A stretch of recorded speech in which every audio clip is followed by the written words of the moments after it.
Hey folks, if you're having issues shifting a 10-speed manual transmission, I got some news for you. It's easier than you might think. Hang on and I'll show you how.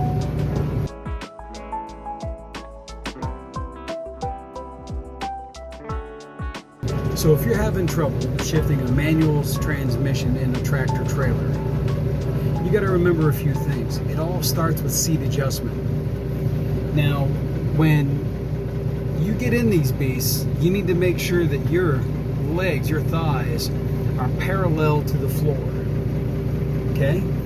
Make sure that the steering wheel is roughly a fist distance above your thigh.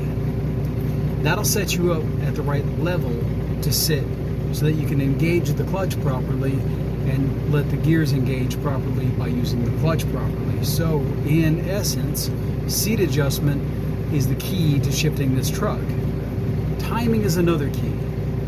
Trucks don't require throttle to take off, to start moving. There's a lot of torque in this engine. It's a massive diesel engine. It will actually start the load moving. That's what it's designed to do.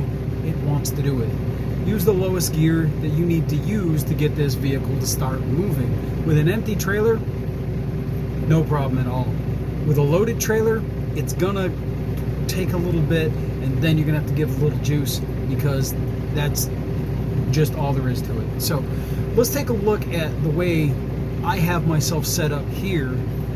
Now, as you can see, parallel to the floor,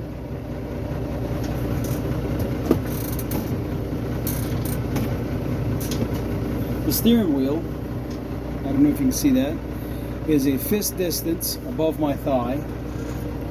I can reach the steering wheel without struggling. And now I'm going to press this clutch pedal all the way to the floor. And that completely takes the clutch out of the picture. Okay. Next thing we're going to do is we're going to push in the brakes. Yellow before red, or it's dead.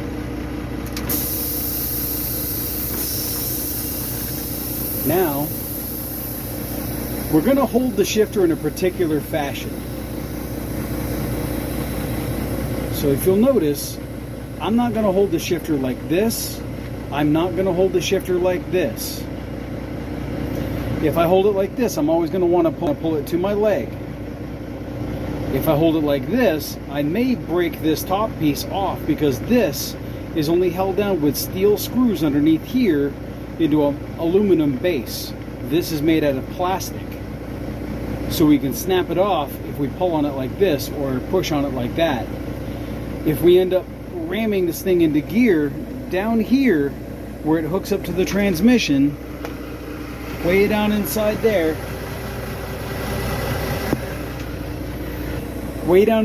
it's hooked to the transmission.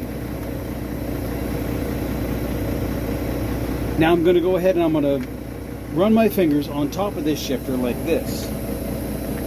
This is where we're going to use to shift the truck. Just like that. This will allow our hands to slip off if we jam it into gear, and it won't go into a gear. It'll let our hands slip off the shifter so that we don't end up breaking the shift lever. We're going to change that. Let's not call it a shift lever. It's a shift knob or a switch, because what you're doing with this, you're operating with your fingers. You don't operate it with your whole hand, because you'll break it. Let's put it in first gear. Oh, it doesn't want to go. So what I do is I ease off the clutch just a little tiny bit, and it drops right in, just like that. Pop, right in there. Nice and easy. That's first gear. So this is what we call our soft wall. See how it just bounced back? There's a spring in the top plate of that transmission, and a little metal piece that causes this to come back out like that. That's what we as drivers use to know where the shifter is in the pattern, the H pattern that we use to shift this truck, which we don't have a copy of in this truck for some reason. Not real sure why. That's okay. So this down here, this will be first gear. Now, there are 3 shift rails in this transmission. They're long bars that run this way and this way inside the transmission, just like your fingers are doing right now. So we're going to run this up, and this here, this is reverse. See how it just clicked in? I had to ease off the clutch a little bit like I told you before. That'll be reverse. Now we're going to pop it into, oh, it came over, look. See that soft wall? Back here, that's first gear. We want third gear because we're empty. So, we're now in third gear. Notice it went to the shift wall, straight back into third gear. So we're in third gear. What we're going to do to engage this vehicle to make it go forward is we're going to lightly ease off the clutch just a little bit, and we're going to feel it catch and move. Okay? There we go. Now, I pushed it back down, and we're going to let this thing stop. Okay? Use that brake lightly. Okay? We're going to just ease off a little bit, feel it catch. Right? And we're moving again. Okay, now we know where that point is, where this clutch catches. What you want to do is you want to make sure you know where that is and ease off the clutch and not let it jump.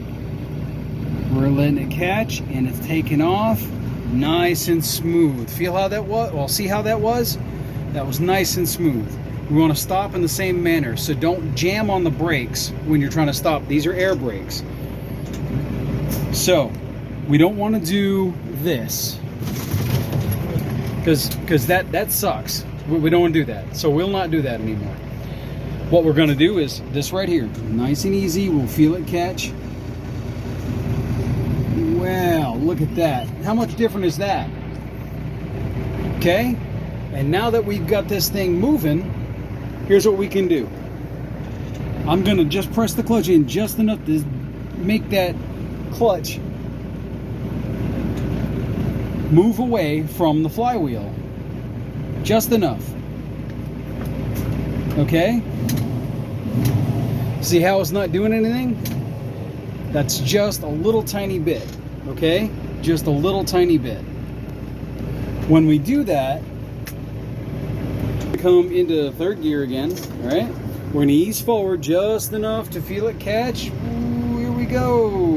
Right there. Nice. We're moving again. And now I'm just gonna press the clutch in just a little tiny bit and put this into neutral, let it off, and then put it into gear. That is called double clutching. And what I'll do is I'm gonna bring it to an RPM where I can shift it, and you can see the interaction as we shift it. Okay, let's get into third gear again. We're gonna go from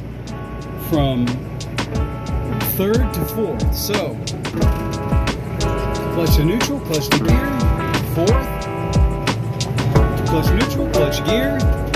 You see how I got it back into gear before it dropped below 10? That's what we got to do. And following those simple steps, you'll be shifting like a pro too. Not hard to do.